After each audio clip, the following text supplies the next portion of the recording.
কয়েকদিন আগে আমি একটা ভিডিও আপলোড করেছিলাম। ভিডিওটা লং ছিল, 4 মিনিটের মতন।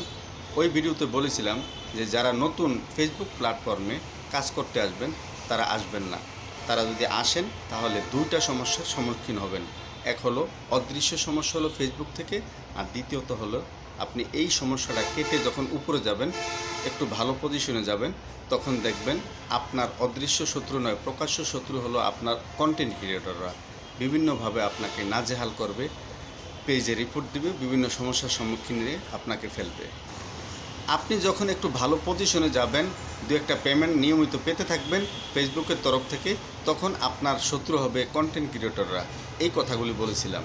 তারা বিভিন্নভাবে আপনাকে সমস্যায় ফেলতে চাইবে, কারণ ফেসবুকে এটাই হলো সবচেয়ে বড় হিংসা।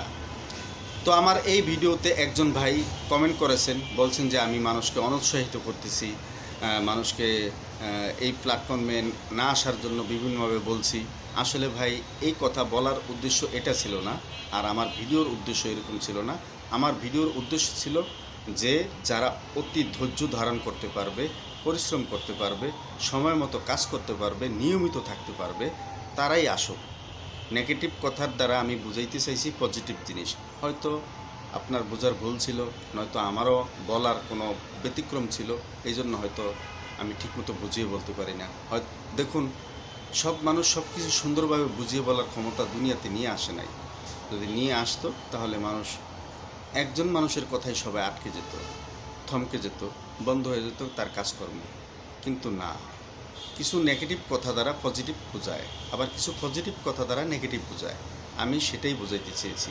যারা এই প্ল্যাটফর্মে নতুন আসবেন, নতুনভাবে কাজ করতে চাইবেন, 2026 সালে যে পরিস্থিতি ফেসবুক করেছে, যে নিয়মকানুন দিয়েছে, সেই নিয়মকানুন অনুযায়ী কাজ করতে চাইবেন, 2026 সালের যে নিয়মগুলো ফেসবুক দিয়েছে বা সিস্টেম দিয়েছে, এই সিস্টেমগুলো যারা ঠিকমতো পালন করতে পারবেন ধৈর্যের সাথে নিয়মিত, তারাই এই প্ল্যাটফর্মে কাজ করতে আসবেন।